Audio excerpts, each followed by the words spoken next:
All right, looks like we're live. I don't know about you guys because you can't really see what I'm doing on my end, but I love this setup. It's such an easy workaround for that annoying new no outside APIs thing that Facebook is doing with their live streaming into groups. Only groups, by the way, which is weird. But anyway, so what I've done is on my desktop, I set up my desktop and I have it go to StreamYard and I shoot this video that you're watching now over to YouTube so I can instantly upload it and download it. But at the same time, I just prop my phone up on a tripod and go in live into Facebook on my phone. So far, it's been a great workaround for a super annoying and bitchy little problem that Facebook created for us. Why they've done it, nobody knows. Not really the subject of this live stream. But, worth venting about because we all have to deal with these things together. So here's what's up today, guys, girls, people of all genders, any, pronouns you want, whatever it is. All I care about is that you want to learn how to find clients better. More gooder. You want to learn to find clients more gooder. Well, you're in the right place. There's two things we value around here. It's finding clients and speaking gooder words. All right.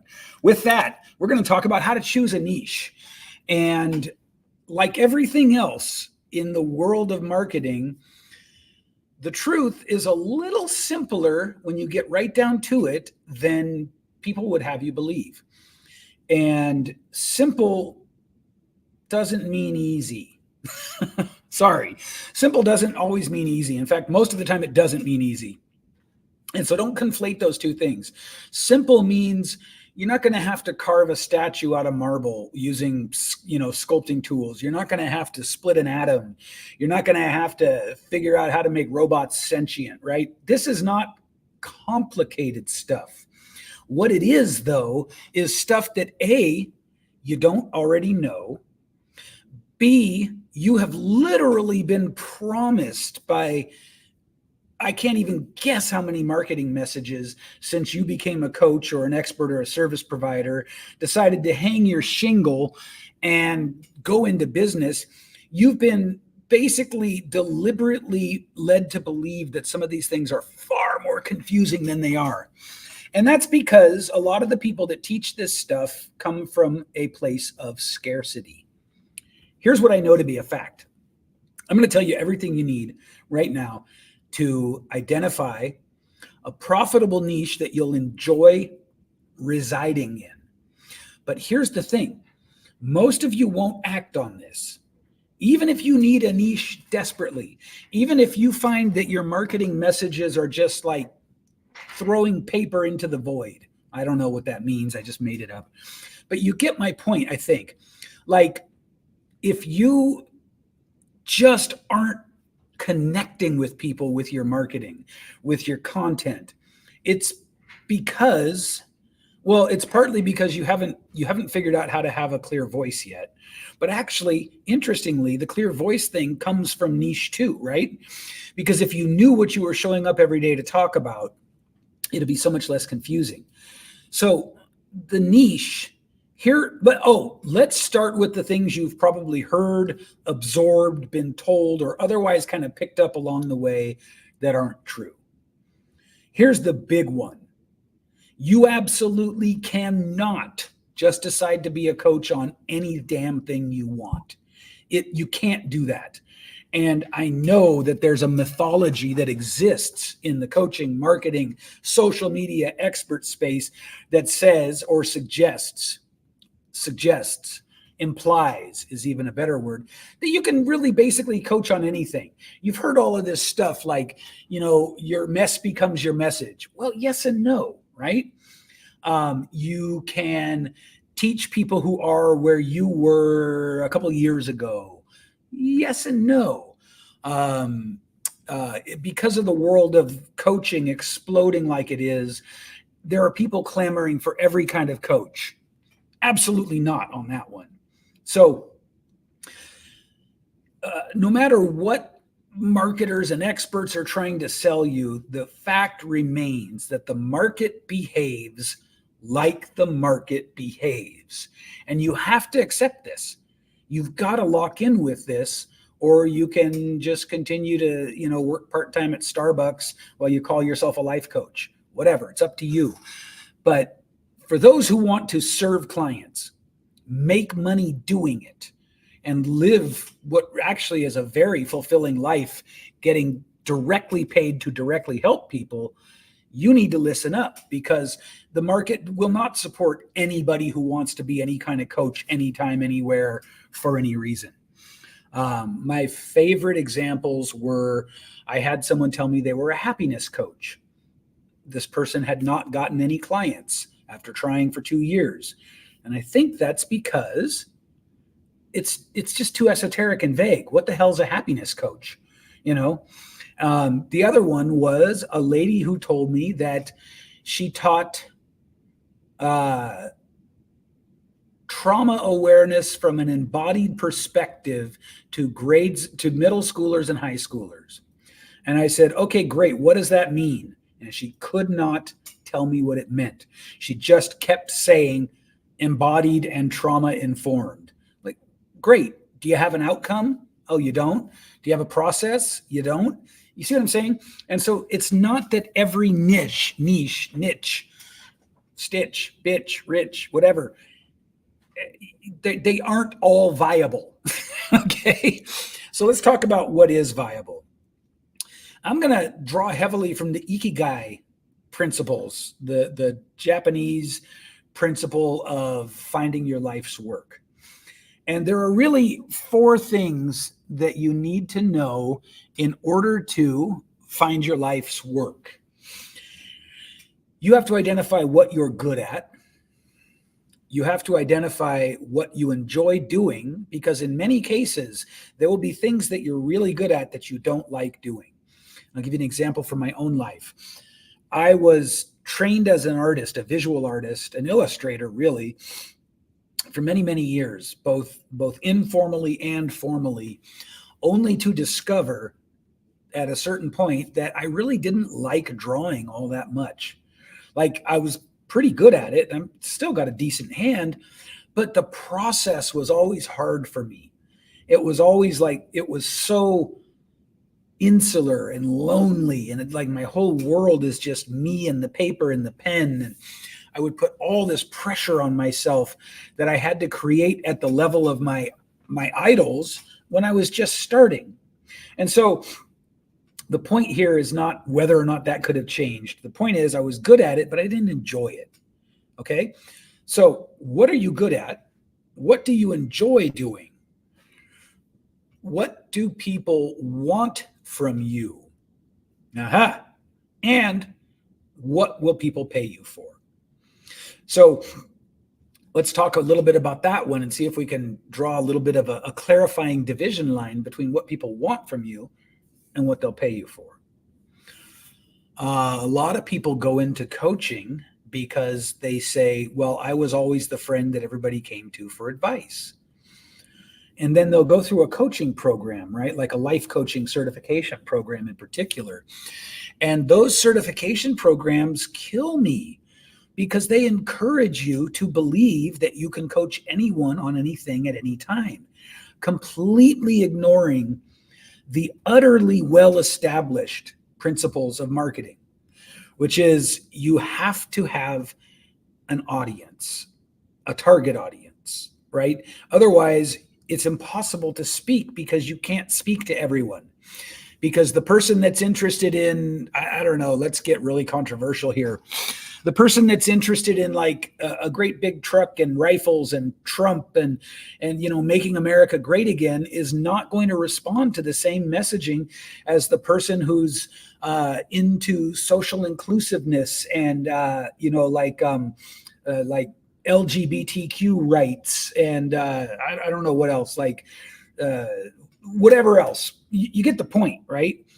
The same message won't work for those two people. And then there are a million different things in between and sort of also not related to those people. If you've ever tried to send a marketing message out to that was unfocused, that didn't have a target audience in mind, you have experienced that deafening silence of no one responding. Well, people respond when you talk directly to them. So it's really important to understand that, especially, I'm going to address those of you who have coaching certifications, because my heart really goes out to you guys. You go through the coaching certification program, and what you learn are tools with which to coach. And those tools with which you coach actually can help most people, given a couple of things. Given that the person is experiencing a problem that relates to your skill set, and that they're ready to hear advice. So if you got those two things, the coaching tools are generic in that way. Like, they're generic in the good way, meaning they can apply across a lot of different circumstances and situations. But if you don't know how to get the attention of the let's say the trans rights activist, you have to say different words to that person than the Trump supporter, right? Obviously. And hopefully I'm using such a brain dead, heavy handed, slap you in the face with a wet fish example that you can see. Somebody who is deeply interested in endurance sports is not going to respond to the same messaging as someone who's deeply interested in programming, right? You see what I'm saying? So let's go back to the 4 things that you've got to consider. What are you good at? What do you like doing? What do people like from you, right? And what can you get paid for? So here's the tactical part of this video. This is the part where you pull out your pen, your piece of paper, your spreadsheet, whatever, and you actually take notes. First of all, what are you good at? People have a lot of weird resistance to this. They have a lot of sort of like, I don't want to say I'm good at stuff. And there's just a lot of like social conditioning to not be honest with yourself about these things. But that's not you, right? That's not you. You know better than that. You're smarter than that. And so what you're going to do is you're going to sit down and you're going to make an exhaustive list of the things you're actually good at. The things that you're good enough at that to you, they seem easy. This is kind of the key, right? We have a weird bias, and I can't remember which one it is, but it's this idea that sort of plagues people, that you have to work at it. Well, there are certain things that I'm so good at, they're not work. Like shooting videos. Like this right here is unscripted. It's off the top of my head, and I'm really good at this stuff. And I like doing it. And actually, for me, this is something that people like from me and will pay me for. So this is, for me, a good part of a niche. Like if I wanted to become someone who taught you how to be sizzling hot on video, I could do that. And it's not bragging. It's just a simple evaluation of the process I'm teaching you. So what are you good at? Really empty the tank here. Then another column. What will people pay you for? Because I got news for you. If you're good at fondling your balls, you're probably not going to get paid for that unless you go into adult entertainment. And even then, if I had to guess, I'm thinking somebody who's good at fondling their balls is not going to draw the crowds running. You know what I mean? There's a lot more weird shit we could watch if we wanted to. So what are you good at, and what will people pay you for? How do you know what people will pay you for? Well, you've got to do a combination of life experience and best guesses. So then the next one is, what do people want from you? Here, you want to reflect. You want to really give yourself time to think and kind of go through like, well, what have people come to me about? Or when I show up in groups or on social media, what do people seem to reflect back to me that I'm good at? And so the pro tip here is this: anything that people reflect back to you that you seem to be good at, that would be considered stuff that people want from you. Okay. And now the last one is like, what will the market support? What will people pay you for? Because again, there are some things you're good at they won't pay you for. right? So what are you good at? What do you like to do? What do people want from you, and what will they pay you for? And what we do here is we make the 4 columns, right? We make an exhaustive column of what we're good at, an exhaustive column of what we like to do. Sorry, I forgot there. An exhaustive column of, well, what do people come to us for? What has life shown you that other people think you're good at? That's another way of thinking of it. And then what will the market support? So there's a little bit of a mindset piece on column 1, which is what am I good at? You got to get past the sort of false modesty, right? And by the way, if you're worried that somehow this is going to get out and people are going to think you're arrogant, just understand that this never has to see the light of day. This is only for you. Second, what do you like doing? And now for you, if what you're good at and what you like doing are the same, that's fine. For most of us, it's not the case. For most of us, there's a little bit of discrepancy between the two. And then what do people seem to think you're good at, right? What do people come to you for? What have you had experiences with in your life that you did very well and people responded to it? And then what will the market support? So the bit about what people will come to you about, you got to be just a little bit sort of like you don't have to be super literal here. It's okay to make some assumptions. It's okay to do a little bit of guessing. But the thing that I would say is, as you're creating that column, if anything jumps out at you as like, oh, this doesn't seem right, just get rid of it. Okay. And then the last one is, what does the market bear? What will it pay you for? So to the happiness coach and the trauma-informed embodiment coach, whatever the hell that is, I would say this to you. You obviously didn't do any research to see if these are viable offers and things that people even want from you. Sure, everyone wants to be happy. Of course we do. But for most of us, the idea of a happiness coach just sounds goofy. It just sounds silly. Okay? All right, so moving right along. The trauma-informed embodiment thing, like honestly, to this day, I've been through more trauma than like most people I've ever come across, and I can't tell you to save my life what trauma-informed means. I have no idea what it means. It sounds like sexy, flash in the pan, marketing doublespeak. And happiness, well, I mean, happiness is a byproduct of other things. You can't just go directly for happiness, or you're going to wind up stoned in the gutter doing nothing, which when you're young can be cool. When you're older, not a great look. So once you get the 4 columns, oh, by the way, on the last one, what will the market bear? Just do some simple Google searches, some simple YouTube searches, and just see if there are people talking about the thing, whatever the thing is, right? That will tell you instantaneously.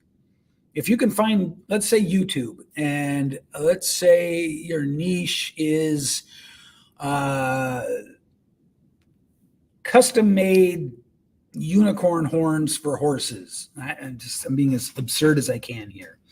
If you go to YouTube and you type that in and you see lots of videos about it, especially if the videos have, tens of thousands or hundreds of thousands of views, believe it or not, you got something there.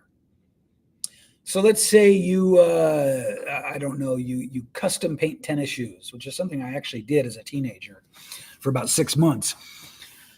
You take tennis shoes and you paint custom designs on them with, let's say, metallic bubble paint, that's what I used back then. Go look and see if anyone's doing this. If someone's doing it, you've probably got something there. Here's what you don't want. You don't, like in the coaching world, we talk about really distinguishing yourself, differentiating yourself, being a category of one. You don't truly want to be a category of one, not with your offer, not with your niche. With your offer and niche, you want something that is proven, but not a complete red ocean, right? Where it's just like the marketing space is kind of like that. it's kind of a red ocean because the barrier to entry is non-existent, and because there are so many people who buy courses and trainings and stuff that are actually encouraged, now that you've been through this course, go teach it. And so you get a lot of inexperienced people. You get a lot of the race to the bottom mentality. There are all these things that would make me say, if you want to just teach marketing, you'd probably need to zero in a little further, right? You can also counteract the fact that it's a very crowded market with a personal brand, but let's talk about that on a different one. I want to stick to niche here. So I've given you the 4 columns about 5 or 6 times now. I've explained each one in depth for you, like really in depth.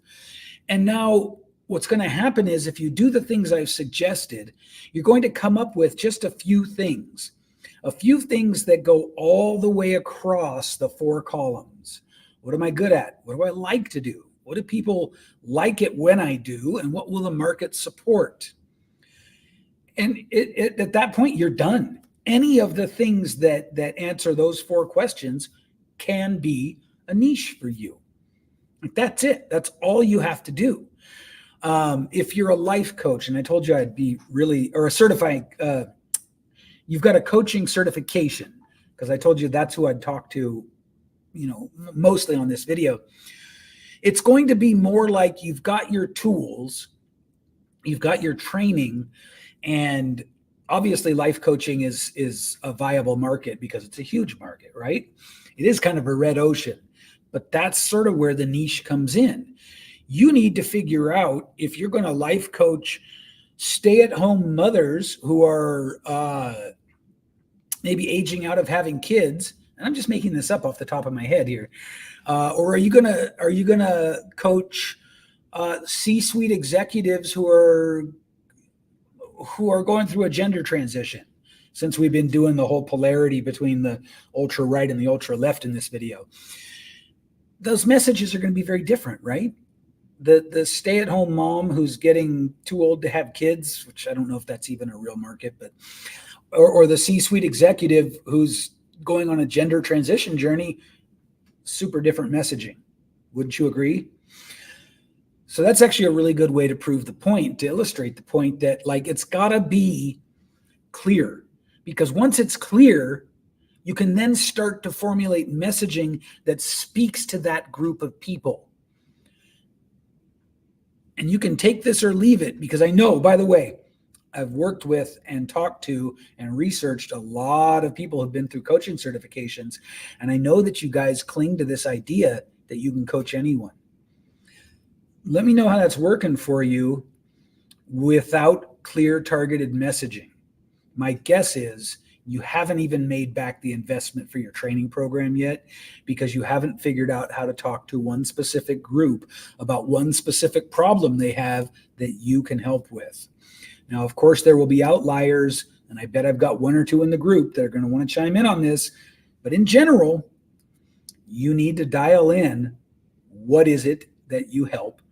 Who do you help?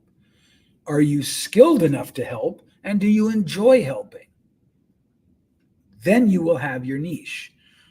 Look, I hope this has been helpful for you. I know a lot of people struggle with this. So what I would say to you is, you've got to pick the niche so you can get the messaging that hits the bullseye for just the right people that you want to talk to. Okay? Okay. That's it for this one.